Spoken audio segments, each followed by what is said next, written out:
Hello guys, അപ്പം നമ്മൾ ഇന്ന് ഗ്രാനീൻ്റെ ഗെയിമാണ് കളിക്കാൻ പോകുന്നത്. അങ്ങനെ നമ്മൾ വളരെ നിഗൂഢമായ ശബ്ദങ്ങളെല്ലാം നിങ്ങൾക്ക് കേൾക്കാനാണ് തോന്നുന്നത്. നിഗൂഢമായ ഗെയിമിലോട്ട് കടക്കാൻ പോവാണ്. അങ്ങനെ ഗായ്സ് നമ്മളുടെ പ്ലേ കൊടുക്കാൻ പോവാണ്.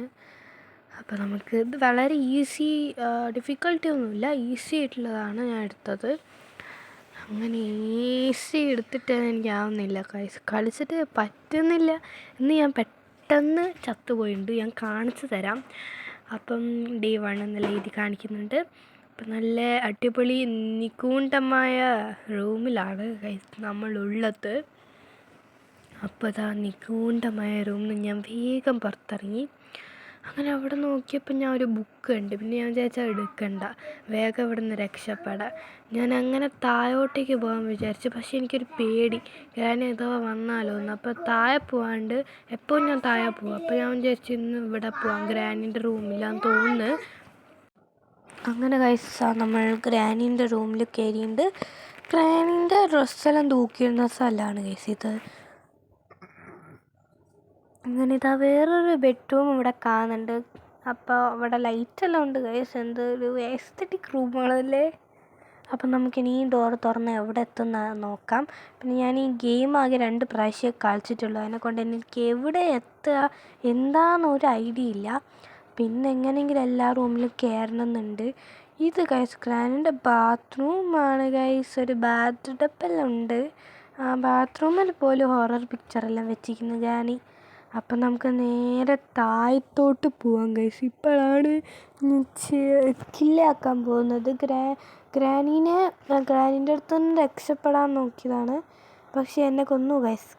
അങ്ങനെ മെല്ലെ ഞാൻ ഇങ്ങനെ ധനോട് ചോദിച്ച് ഇവൻ്റെ ഒപ്പീനിയനിലാണ് ഞാൻ പോവുക. പോണോ വേണ്ടയോ എന്ന് ചോദിച്ചിട്ടാണ് പോവുക. ലാസ്റ്റിലും കൂടി താഴെ ഇറങ്ങി ഓടി വേഗം തന്നെ ഞാൻ ഈ റൂമിലോട്ട് കയറി. ഇതിലാണ് എൻ്റെ സുരക്ഷാ ഏരിയ, ഈ ടേബിളിൻ്റെ അടി.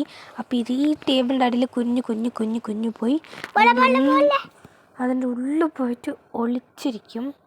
അങ്ങനെ അതിന് കുറച്ച് ഒപ്പീനിയനെല്ലാം പറയുന്നുണ്ട്, നിങ്ങൾക്ക് കേൾക്കാമല്ലോ അല്ലേ. വേണ്ടാന്നാണ് പറഞ്ഞത്, പക്ഷേ ഇവിടെ ഒളിക്കാണ്ട് വേറെ വഴിയില്ല. അങ്ങനെ നമ്മളിത് അവിടെ ഒളിച്ചിട്ടുണ്ട്. പിന്നെ എനിക്ക് തോന്നും ഇത് ഒളിക്കണ്ടായിരുന്നു എന്ന്. അപ്പം നിങ്ങൾ മുഴുവൻ കാണണം. ലൈക്ക്, ഷെയർ, സബ്സ്ക്രൈബ് ചെയ്യാത്ത ആൾക്കാരാണ് മറക്കാതെ ചെയ്യണം. അപ്പോൾ നമ്മൾ ഇതിൻ്റെ ഉള്ളിൽ ഇരിക്കുകയാണ്. പിന്നെ ഇതിൻ്റെ ഉള്ളിൽ ആൾക്കാരുണ്ട് എന്ന് അറിയ പോലും ഇല്ല. ദൂരെ നിന്ന് കണ്ടാലും അടുത്തുനിന്ന് കണ്ടാലും. പിന്നെ ഗ്രാനി വയസ്സായതിനെ കൊണ്ട് തന്നെ കണ്ണൊന്നും കാണില്ല. പിന്നെ മുമ്പ് പോയി പെട്ടാൽ പിന്നെ പോക്ക കഥ, അടിച്ചിട്ടേ പോവുള്ളൂ ഗ്രാനി. അങ്ങനെ എല്ലാ ചുറ്റും ഞാനൊന്ന് നോക്കി നിരീക്ഷിച്ചു. ഗ്രാനി വന്ന് ബാക്കിയൊന്നും അല്ല പറയാനൊന്നും പറ്റില്ല. അങ്ങനെ അപ്പോൾ നമുക്കിനി ഞാൻ വിചാരിച്ചിരിക്കുന്നത് ഈ വഴി കൂടെ പോയിട്ട് ഗ്രാനി ഉണ്ടോയെന്ന് തപ്പി നോക്കാമെന്നാണ്. അപ്പം ധനുവിൻ്റെ ഒരു ഒപ്പീനിയൻ ചോദിക്കാൻ പറഞ്ഞപ്പോൾ ധനു എന്നെ കുഴപ്പിച്ചു കേസ്. ചേച്ചി പോണ്ട അങ്ങനെ പറഞ്ഞു. അപ്പോൾ ഞാൻ വിചാരിച്ചു എന്നാൽ പിന്നെ ഈ ഡോർ തുറക്കാൻ പറ്റുമെന്ന് നോക്കാമെന്ന്. ഞാൻ എല്ലാ വീഡിയോസിലും ഞാൻ ചെയ്യുന്നതാണ് ഈ ഡോർ എങ്ങനെയെങ്കിലും തുറന്നിട്ട് എവിടെ എത്താമെന്നില്ല. പക്ഷെ എനിക്ക് ആ ഡോർ തുറക്കാൻ പറ്റുന്നില്ല. അങ്ങനെ അതിൻ്റെ ഇടയ്ക്ക് ഞാൻ എന്തോ സാധനം കണ്ടു. അപ്പോൾ എന്താ നോക്കാൻ പോയതാ.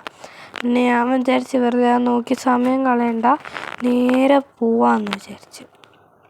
അങ്ങനെ ഞാൻ ഈ കസാരേൻ്റെ കൂടിയാണോ അതോ ഈ മുമ്പ് കൂടെ പോകണോ അങ്ങനെയാണ് ഞാൻ ആലോചിക്കുന്നത്. കാരണം കസാരൻ്റെ ഉള്ളിലാണെങ്കിൽ പെട്ടെന്ന് ഉള്ളിലോട്ട് വലിഞ്ഞ് കയറാം. പക്ഷെ മുമ്പിലോട്ട് പോയി കഴിഞ്ഞാൽ ഇനിയിപ്പോൾ ഗ്രാനി വന്ന് പിടിച്ചാലോ. ഇപ്പോൾ കസാരൻ്റെ ഉള്ളിൽ കൂടെ പോയി. അങ്ങനെ ഇതാ നമ്മൾ എല്ലാ പ്രാവശ്യവും വീടുകളിൽ കാണുന്ന സ്ഥലം തന്നെ. ഇവിടുന്ന് എപ്പോഴാണ് രക്ഷപ്പെടാമെന്ന് എനിക്കറിയില്ല. അങ്ങനെ നമ്മളുടെ ആദ്യം നമ്മൾ കണ്ട റൂമെല്ലാം ഞാൻ കണ്ടമാനം അറിയില്ല അവിടെ വന്നിരിക്കുകയാണ്. ഞാൻ ഒന്നുകൂടി മുമ്പിലോട്ട് പോകാൻ വിചാരിച്ചു. അപ്പോൾ തന്നെ എൻ്റെ ടൂൾസിൻ്റെ ഞെക്കി ഗൈസ്. അങ്ങനെ ഞാൻ മുമ്പോട്ട് പോയപ്പോൾ ഗ്രാനി എന്നെ കണ്ട് ഞാൻ ഓടാൻ നോക്കി, പക്ഷെ ചത്ത് ഗൈസ്. എന്താണ് ചെയ്യുക. അപ്പോൾ വീഡിയോ ഇഷ്ടപ്പെട്ടാൽ ലൈക്ക്, ഷെയർ, സബ്സ്ക്രൈബും ചെയ്യുക. ഇതിൻ്റെ പാർട്ട് 3 വേണമെന്ന് കമൻറ്റ് ചെയ്യുക. അപ്പോൾ ബൈ.